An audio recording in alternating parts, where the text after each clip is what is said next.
Hello friends, आज हम बहुपदों का गुणनखंड करना सीखेंगे। जैसा कि आप एग्जाम्पल देख पा रहे हैं, फर्स्ट एग्जाम्पल अपना क्या है, 5√5 x square plus 30x plus 8√5। ये तो फर्स्ट एग्जाम्पल है। और सेकंड एग्जाम्पल क्या है, 4√3 x square plus 5x minus क्या है, 2√3 है। इस प्रकार के बहुपदों के गुणनखंड कैसे करते हैं, ये सब आज के वीडियो के अंदर अपन डिस्कस करने वाले।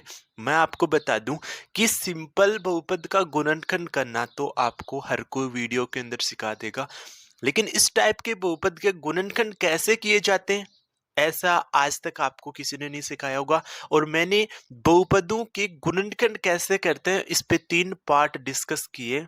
पार्ट 1 पहले मैं डिस्कस कर चुका हूँ, पार्ट 1 एंड पार्ट 2। तो आई होप आपने पार्ट 1 पार्ट 2 देख लिए होंगे। और जिस भी स्टूडेंट ने पार्ट 1 पार्ट 2 नहीं देखे तो उसका लिंक आपको डिस्क्रिप्शन मिल जाएगा, जहां से जाके आप देख लेना। क्योंकि सबसे पहले आप पार्ट 1 देखोगे तो पार्ट 1 से आपको कुछ बेसिक सी चीज समझ में आएगी। फिर थोड़ा सा अपग्रेड क्वेश्चंस बहुपद उसके अंदर सेकंड पार्ट के अंदर मैंने डिस्कस किया है। और उससे थोड़ा सा एडवांस मैंने किसके अंदर, पार्ट 3 के अंदर डिस्कस किया है। तो तीनों पार्ट देखना आपको जरूरी है। और आज हम जो पार्ट डिस्कस कर रहे हैं ये पार्ट हमारे पास क्या रहेगा, 3 रहेगा। जिस भी स्टूडेंट ने इन तीनों पार्ट को अच्छे से स्टडी किया है देन वो कभी भी बहुपदों के गुणनखंड करने में कोई उसको डाउट्स नहीं आएंगे। ओके, तो हम स्टार्ट करते हैं एग्जाम्पल नंबर 1 से। तो यस देखो, एग्जाम्पल नंबर 1, हम यहाँ पे जो प्रोसीजर होगा ना वो तो अपन सेम वही यूज करेंगे जो पार्ट 1 पार्ट 2 के अंदर हमने डिस्कस किया था। कि देखो इसका अपन कंपैरिजन करें ना, किससे कंपैरिजन करेंगे, a x square plus b x plus c. क्योंकि ये अपने पास क्या होता है, द्विघात बहुपद होता है। और द्विघात बहुपद में एक्स स्क्वायर का गुणांक ए होता है। तो यहाँ पे एक्स स्क्वायर का गुणांक क्या दे रखा है, 5√5 दे रखा है। और सी कांस्टेंट टर्म, अपन इन दोनों को गुना करेंगे, यानी 5√5 को हम किससे गुना करेंगे, 8√5 से गुना करेंगे। अब देखो इनको गुना हम कैसे करते हैं, तो रूट की संख्याओं को गुना करने पे आधारित भी वीडियो हमने पहले डिस्कस कर लिया है। अगर आपको रूट की संख्याओं का गुना करना नहीं जानते तो उसका भी लिंक आपको डिस्क्रिप्शन में मिल जाएगा, वहां से जाके आप उस वीडियो को देख के अच्छे से आप इस चीज को क्लियर कर सकते हो। देखो मैं आपको बता दूं, मेरा जो टारगेट है ना वो हर स्टूडेंट की बेसिक मैथ्स क्या होनी चाहिए, स्ट्रांग होनी चाहिए। क्योंकि जिस भी स्टूडेंट की बेसिक मैथ्स स्ट्रांग होगी वो अपनी जो मैथ्स है उसमें क्या कर सकता है, अच्छा स्कोर कर सकता है। तो बेसिक चीजें जानना बहुत जरूरी है। इसलिए मेरा ऑब्जेक्ट, मेरा जो टारगेट है वो है कि हर स्टूडेंट का बेसिक मैथ्स हो। इसलिए मैं बेसिक मैथ्स से रिलेटेड आपको वीडियो यहाँ प्रोवाइड करवा रहा हूँ। अब देखो कैसे आप इनको गुना करोगे। देखो रूट के बाहर जो नंबर है ना उसको आप उससे गुना कर देंगे। 5 को अपन किससे गुना कर देंगे, 8 से गुना कर देंगे। तो 8 अपन जो 40 आ जाएगा इंटू। अब अपन क्या करेंगे, √5 को √5 से गुना करेंगे तो कितना आ जाएगा, 5 आ जाएगा। अब 40 को 5 से गुना किया तो कितना आ गया, 200 आ गया। अब अपन इस 200 के ऐसे दो फैक्टर बनाएंगे जिनको जोड़ने पर, जोड़ने का क्यों नाम ले रहा हूं, क्योंकि सी से पहले जो नंबर आता है प्लस का है चिन्ह, 8√5 से पहले प्लस का चिन्ह है। तो इसके ऐसे दो फैक्टर करेंगे जिनको जोड़ने पर, जिनको जोड़ने पर क्या आना चाहिए, ये बीच वाला बी आना चाहिए। बी कितना, 30 है। क्योंकि यहाँ एक्स का गुणांक बी है तो यहाँ एक्स का गुणांक 30 है, तो 30 आना चाहिए। ऐसे आपको क्या करना है, इसके दो गुणनखंड करने। तो सीधा सा पता चल रहा है कि सर 30 चाहिए, 200 है तो 200 का एक तो गुणनखंड 20 कह दो और एक गुणनखंड कितना कह दो, 10 कह दो। क्योंकि 20 को 10 से गुना करोगे 200 आता है, और 20 में 10 जोड़ दोगे तो कितना आ जाएगा, 30 आ जाएगा। ओके, तो हमें क्या चाहिए, 30 एक्स चाहिए। तो आप यहाँ पे एक्स रख दो, तो यहाँ पे भी एक्स आ जाएगा और यहाँ पे भी क्या आ जाएगा, एक्स आ जाएगा। यानी कहने का मतलब 30x को हम क्या कह सकते हैं, 20x प्लस क्या कह सकते हैं, 10x कह सकते हैं। तो देखो मैं क्या कर दूंगा, यहाँ 5√5 है, इसको मैं ऐसा कैसे रखूंगा, 5√5 एक्स स्क्वायर। फिर प्लस में 30x की जगह मैं क्या लिख दूंगा, 10x लिख दूंगा। फिर प्लस में क्या आ जाएगा, 20x आ जाएगा। फिर प्लस में अपने पास क्या आ जाएगा, 8√5, जो सेम टू सेम मैंने ऐसा कैसे लिख दिया। देखो मैंने क्या चेंज किया, कुछ भी चेंज नहीं किया एक्चुअल में। देखो तो ये स्टेप और ये स्टेप सेम है, बस मैंने क्या किया है, ये जो 30x है ना इसको दो पदों में लिख दिया। यानी 20x प्लस 10x कितना बना लेते, 30x बना लेता है। अब मेरे पास 4 पद बन गए, पहले 2 पद ये बन गए और पहले 2 ये पद बन गए। तो इन दोनों से मैं कुछ कॉमन लूंगा, इन दोनों से मैं कुछ कॉमन लूंगा। अब कॉमन क्या क्या निकाल सकता हूँ? सबसे ज्यादा स्टूडेंट को फर्स्ट प्रॉब्लम तो कहाँ आती है कि इन दोनों को आसानी से वो गुना कर लेता है, फिर ये संख्या निकाल लेता है। अब इस संख्या के दो गुणनखंड कैसे पता करे, इसमें प्रॉब्लम आता है। फिर सेकंड प्रॉब्लम कहाँ आती है कि जब दो दो पदों के जोड़े बना लेता है तो उनसे कॉमन क्या ले। तो कॉमन लेने का प्रॉब्लम तो मैं पार्ट 1 से डिस्कस कर रहा हूँ, 100% वो चीज क्लियर हो जाएगी अगर आप पार्ट 1 पार्ट 2 देख के और पार्ट 3 देखेंगे तब। लेकिन फिर भी मैं अगेन ये आपको ये चीज अच्छे से एक्सप्लेन कर रहा हूँ। देखो, आप प्रत्येक पद के क्या कर लो, गुणनखंड कर लो। प्रत्येक पद के गुणनखंड कर लो। 5√5x² के गुणनखंड करो। देखो क्या क्या लिख दोगे, 5 इंटू √5 इंटू एक्स इंटू क्या आ जाएगा, एक्स आ जाएगा। यानी 5√5x² के मैंने गुणनखंड कर लिए, फिर प्लस की जगह प्लस लगा दो।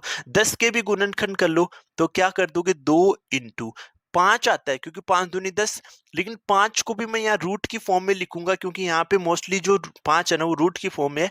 तो यहाँ √5 इंटू √5 कर दो और इंटू में क्या आ जाएगा, एक्स आ जाएगा। क्यों? देखो, √5 को √5 से गुना करोगे 5 आएगा, 5 को 2 से गुना करोगे 10 और एक्स आ जाएगा। फिर प्लस में इस 20 के अगर आप गुणनखंड करते हो तो 20 में पहले 2 का भाग दोगे, 10 आता है, फिर 2 का भाग दोगे 5 आता है, फिर 5 का भाग दोगे तो 1 आता है। यानी 2 इंटू 5 आता है। तो आप इसको डायरेक्टली लिख दो, नहीं ऐसे ही बना लो। क्या लिखोगे आप यहाँ पे, देखो यहाँ नीचे की तरफ लिख देता हूँ, प्लस में 2 इंटू 5 को आप रूट की फॉर्म में लिखो, √5 इंटू √5, क्योंकि यहाँ पे जितने भी 5 है ना वो सारे रूट की फॉर्म है, इसलिए रूट की फॉर्म में हम बना देंगे।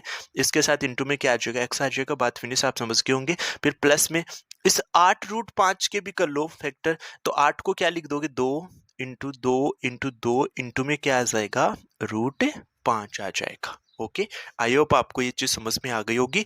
अब आप दो दो पदों से क्या कर लो, कॉमन लेने वाला प्रोसेस स्टार्ट करो। इस पद से और इस पद से अपन कुछ कॉमन निकालेंगे। देखो क्या क्या, आपको क्या, √5 यहाँ पे भी दिख रहा है, √5 यहाँ पे भी दिख रहा है, x1 यहाँ पे भी दिख रहा है और x1 यहाँ पे भी दिख रहा है। इसके अलावा हम कुछ भी कॉमन नहीं ले पा रहे, तो क्या कॉमन ले लेंगे यहाँ से, √5x हम कॉमन ले लेंगे। तो यहाँ पे क्या बच जाएगा, 5 और x बच जाएगा। यहाँ पे 5x बच गया, फिर प्लस की जगह प्लस आ गया। यहाँ पे क्या बच गया, 2 और √5, यानी 2√5 अपने पास यहाँ पे बच जाएगा। ओके, फिर प्लस। अब इन दोनों पदों से, इस पद से और इस पद से क्या कॉमन ले लोगे, देखो एक तो 2 यहाँ पे भी कॉमन है, फिर 2 दोबारा से कॉमन है, फिर √5 दोबारा से कॉमन है और कुछ x नहीं, फिर अब कुछ भी कॉमन नहीं ले सकते। यानी 2 दूनी 4 और क्या, √5 हम क्या ले लेंगे, कॉमन ले लेंगे। तो यहाँ पे देखो ये तीनों चीज कॉमन आ गई, तो बचा क्या, √5x बचा। कितना बचा, √5x बचा। और प्लस में क्या बचा, यहाँ पे अपने पास 2 बचा। लेकिन देखो यहाँ से भी हम एक चीज और यहाँ से कॉमन ले सकते हैं।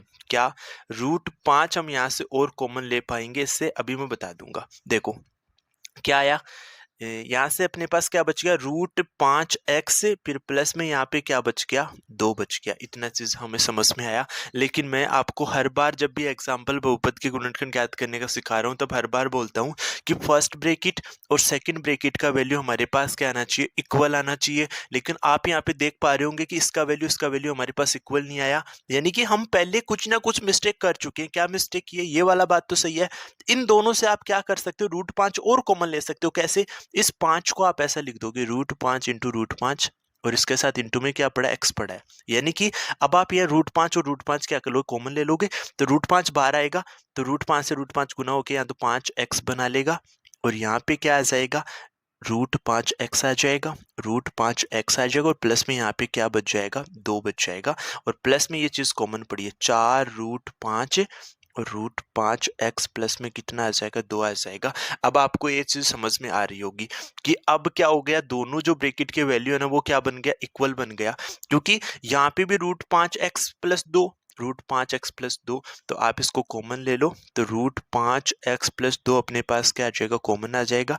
तो यहाँ पे क्या बचा, 5x बचा, फिर प्लस यहाँ पे क्या बचा, 4√5 और यही अपना क्या आ जाएगा, आंसर आ जाएगा। तो आई होप आप इस कॉन्सेप्ट को समझ गए होंगे। इन फ्यूचर ऐसे आपको बहुपदों का गुणनखंड पूछ सकता है, इसलिए मैं आपके सामने डिस्कस कर रहा हूँ, क्योंकि सिंपलेस्ट फॉर्म में अगर बहुपद आपको दे दे उसके गुणनखंड करना सब लोग जानते हैं और सबके लिए आसान है। इजी वे में वो क्या कर लेंगे, उसका सॉल्यूशन, उसके गुणनखंड फाइंड कर लेते हैं। लेकिन इस टाइप के अगर बहुपद आपको दे दिया जाए तो उसके गुणनखंड निकालने में हर एक स्टूडेंट को प्रॉब्लम आती है। तो मैं बिल्कुल बेसिक से चीजें डिस्कस करता हुआ थोड़ा सा लेवल अपग्रेड कर रहा हूँ, तो आपको भी अपना लेवल थोड़ा सा बढ़ाना पड़ेगा। अगर आप नीचे की चीजें यानी कि एकदम बिल्कुल बेसिक चीजें, सरल सरल चीजें सीखते रह जाओगे तो आप हार्ड चीजें नहीं बना पाओगे, नहीं सीख पाओगे। हम इसका एक और सेकंड एग्जांपल डिस्कस करते हैं। देखो यहाँ पे कंफ्यूजन नहीं होना चाहिए। मैंने आपको ये कॉमन पहले इसलिए नहीं लिया था क्योंकि मैं आपको बताना चाह रहा था कि फर्स्ट ब्रैकेट और सेकंड ब्रैकेट का वैल्यू इक्वल आना चाहिए। ये चीज मैं प्रूव करने के लिए मैंने यहाँ पे रूट वाई पहले कॉमन नहीं लिया था, फिर बाद में मैंने लेके कॉमन बता दिया आपको। ओके, एक लास्ट एग्जांपल और देखो इसमें सेकंड। यस, देखो सेकंड एग्जांपल क्या दे रखा है, 4√3 x² प्लस 5x माइनस कितना दे रखा है, 2√3 दे रखा है। तो एक्स स्क्वायर का गुणांक यहाँ पे क्या है, 4√3 है। इसको हम किससे गुना करने वाले हैं, 2√3 से अपन क्या कर देंगे, हम इसको गुना कर देंगे। तो गुना करने का प्रोसीजर वही रहेगा कि रूट के बाहर जो संख्या है उसको इससे 4 को 2 से गुना कर दो, कितना आ जाएगा, 8 आ जाएगा, इंटू √3 को √3 से गुना कर दो, 3 आ जाएगा, 8 को 3 से गुना कर दोगे तो 24 आ जाएगा। 24 के हम ऐसे दो फैक्टर बनाएंगे जिनको जोड़े, जोड़े नहीं घटाए, क्योंकि चिन्ह किसका है, 2√3 के आगे माइनस का। उन दोनों को घटाने पर क्या आना चाहिए, प्लस के 5 आना चाहिए। तो बता दो, ऐसे साफ सी बात पता चल रही है इसे। अरे 24 के फैक्टर 8 इंटू 3 कर दो ना, 8 इंटू 3, क्योंकि 8 में से 3 घटाओगे तो कितना आ जाएगा, 5 आ जाएगा। अब 5x चाहिए तो यहाँ पे भी x लगा दो और यहाँ पे भी क्या लगा दो, x लगा दो। इसी वे में हमें पता चल गया, क्योंकि 4 दूनी 8, √3 को √3 से गुना कर दे 3, तो 8 इंटू 3 24 बना, और 8 इंटू 3 इसके फैक्टर आ जाए, क्योंकि इनका अंतर कितना मिलना चाहिए, 5। अंतर कैसे पता चलता है, अरे इस नंबर के आगे का जो साइन है ना वो कर लिया करो। अगर माइनस है तो उन दोनों गुणनखंडों को घटाने पर ये वाली संख्या मिलनी चाहिए। अगर यहाँ प्लस आता तो इन दोनों गुणनखंडों को जोड़ने पर ये वाली संख्या मिलनी चाहिए। बस इतना ही तो आपको चेक करना है, इतने में आपका ये फैक्टर्स पता चल जाएंगे। ओके, अब चलो पुट करो। देखो 4√3 की जगह क्या सेम रखो, फिर प्लस 5x की जगह कितना रख दो, 8x रख दो, माइनस क्या आ जाएगा, 5x आ जाएगा, और माइनस में कितना आ जाएगा, 2√3। सेम अपन ऐसा कैसा रख देंगे। ओके, आपको चीजें क्लियर हो गई होंगी मैंने क्या चेंजेस किया, कुछ भी चेंजेस, सॉरी मैंने अभी मिस्टेक कर दिया। यहाँ पे मुझे 5 नहीं कितना रखना है, 3 रखना है। अभी मैंने चेक कर लिया, नहीं फिर मुझे वापस से चेंज करना पड़ता है। यहाँ पे कितना आ जाएगा, 3x आ जाएगा। अब हम क्या करते हैं, सभी पदों की एक बार गुणनखंड कर लेते हैं, क्योंकि कॉमन लेने में प्रॉब्लम आती है। तो सबका गुणनखंड निकाल लो।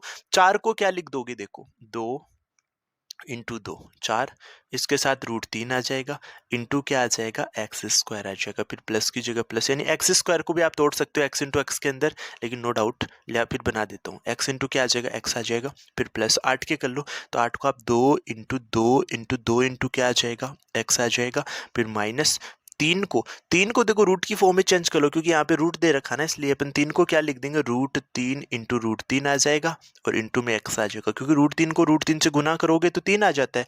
इसलिए आप क्या कर लो, √3 इंटू x कह दो, फिर माइनस इसको तोड़ लो, 2 इंटू क्या आ जाएगा, √3 आ जाएगा। अब आपके पास 4 पद बन रहे, तो दो दो पदों के जोड़े बना लो, यानी इससे और इससे कुछ कॉमन निकाल लेंगे, फिर इससे और इससे हम कॉमन निकाल लेंगे। तो देखो इन दोनों से क्या कॉमन, मैं गोला बना देता हूँ, एक तो 2 कॉमन ले लोगे, दोनों जगह इक्वल दिख रहा है, फिर वापस से आप एक 2 कॉमन ले लोगे, और एक अपन क्या कॉमन ले लेंगे, x कॉमन ले लेंगे, यानी 2 दूनी 4 और x कॉमन ले लोगे। यहाँ से कितना कॉमन निकालोगे, 4x कॉमन निकालोगे, तो यहाँ पे क्या बचेगा, √3x बच जाएगा, √3x बच जाएगा, फिर प्लस की जगह प्लस आ जाएगा, इसमें क्या बचा, ओनली 2 बच गया। ओके, ये चीज क्लियर है।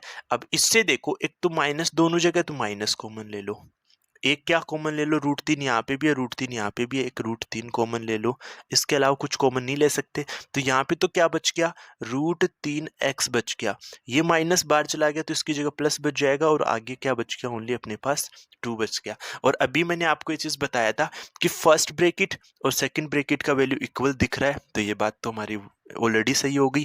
तो आप क्या कर लो, ये ब्रैकेट वाला वैल्यू है ना कॉमन ले लो, क्योंकि इस पद में भी प्रेजेंट है इसमें भी। तो √3x कॉमन ले लोगे +2, यानी √3x +2 कॉमन ले लोगे तो यहाँ कितना बचेगा, 4x बचेगा, और यहाँ पे कितना बच जाएगा, माइनस के √3 बच जाएगा। और यही अपना इस बहुपद का क्या आ जाएगा, गुणनखंड आ जाएगा। तो आई होप आपको इस प्रकार के बहुपदों का गुणनखंड कैसे ज्ञात करते हैं समझ में आ गया होगा, क्योंकि इस प्रकार के बहुपदों का गुणनखंड सीखना बहुत जरूरी था, इसलिए मैंने आपको ये चीजें आपके सामने डिस्कस की है। अगर आपको ये वीडियो अच्छा लगे तो आप इस वीडियो को लाइक जरूर कर देना, और अगर आपको इस चैनल पे अच्छा कंटेंट मिल रहा है, अच्छा आपको नॉलेज मिल रहा है, तो आप अपने इस चैनल को सब्सक्राइब कर सकते हैं। Okay, thank you for watching video.